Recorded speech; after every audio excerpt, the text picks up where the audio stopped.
Ethan loved that backpack. Bright red, with Spider-Man swinging across the front. It was loud, bold, and impossible to miss, just like any 10-year-old's favorite thing should be. He carried it every day, proudly marching to the bus stop like it was a superhero mission. That backpack was more than a school bag. It was his confidence, his joy. But in our neighborhood, Oakwood Heights, joy came second to aesthetics. And that innocent backpack, it became the reason a full-grown woman had a public meltdown and ended up in handcuffs. It all started on a Tuesday morning. The sun was barely up. I just sat down with my first cup of coffee when my phone buzzed. It was Ethan. He rarely calls me. Unless something's really wrong. Dad, he said, voice shaking, this lady is yelling at me. She says my backpack breaks the HOA rules. In the background, I could hear her. Loud, sharp, barking orders like a military drill sergeant. Put me on speaker. She shrieked. I didn't need to hear more. I told Ethan calmly, I'm on my way. Stay right there. I skipped the police cruiser and left the badge at home. This wasn't about law enforcement. This was about my son. When I turned the corner, I saw her. Karen Whitfield. Late 40s, frosted blonde hair, expensive gym clothes, clipboard queen, HOA dictator.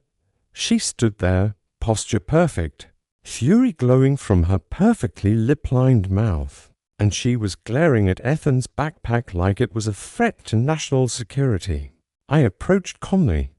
Is there a problem? I asked.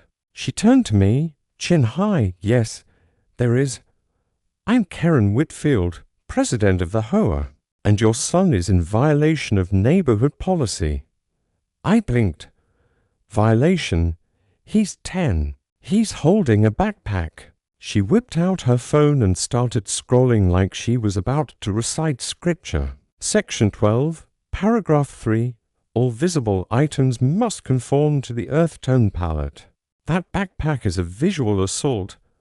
I couldn't believe what I was hearing. You're telling me a child's school bag is too colorful? She folded her arms. Yes, it's disruptive. If we allow this, then what next? Bright pink lunchboxes, neon jackets. It's a slippery slope, and it affects property values. Ethan clutched the backpack tighter. I could see he was scared, embarrassed. I kept my voice calm. This is public school transportation. The stop is not a fixture. It's a 5-minute wait. Karen didn't care. I've been HOA president for 6 years, she snapped. Either your son leaves, or I call security. That's when I made a choice. I stopped trying to be polite. Miss Whitfield, I said, I'm not just Ethan's father. I'm also Chief Jackson Reynolds, Oakwood Heights PD, and right now, you're obstructing a minor's access to public education on public property. Her eyes widened, but instead of backing down, she doubled down. Being police chief doesn't exempt you from HOA rules, she said. The bus pulled up. I looked at Ethan. Go ahead, son. Karen stepped in front of him. He's not getting on that bus with that thing. And then she grabbed my arm. Her long acrylic nails dug in as she hissed, You're done here. I calmly removed her hand. Touch me again, I said, and we'll have a bigger problem. Ethan climbed on the bus. The door shut.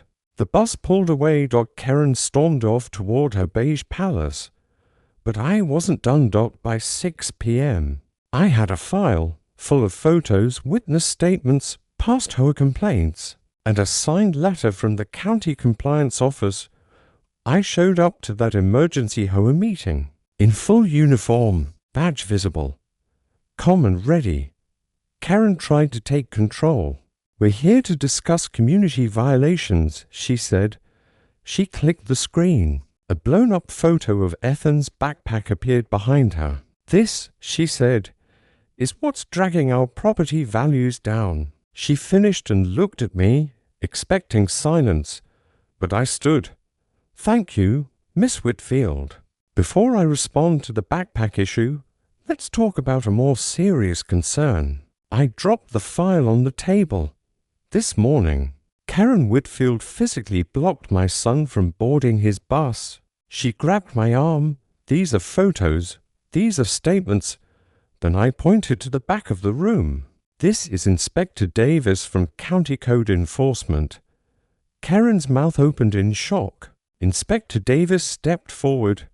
Based on preliminary findings, she said, we are opening a formal investigation into HOA conduct. Karen panicked. This is a coup. She screamed. Then she lost it. She hurled her massive binder. It hit Inspector Davis in the shoulder. Gasps filled the room. I moved forward. Karen Whitfield, you are under arrest for assaulting a county official. Please place your hands behind your back. She screamed, you can't arrest me. I'm the HOA president. But I could. And I did dot as I led her out. The board voted unanimously. Karen Whitfield was removed as HOA president. The next morning, she made headlines. HOA president arrested for assaulting police chief's son. Ethan still wears his Spider-Man backpack to school every day. And no one says a word. Because now, the neighborhood knows. Some rules are meant to be challenged, especially when they try to dim a little boy's joy. And sometimes, justice doesn't shout. It simply shows up wearing a badge.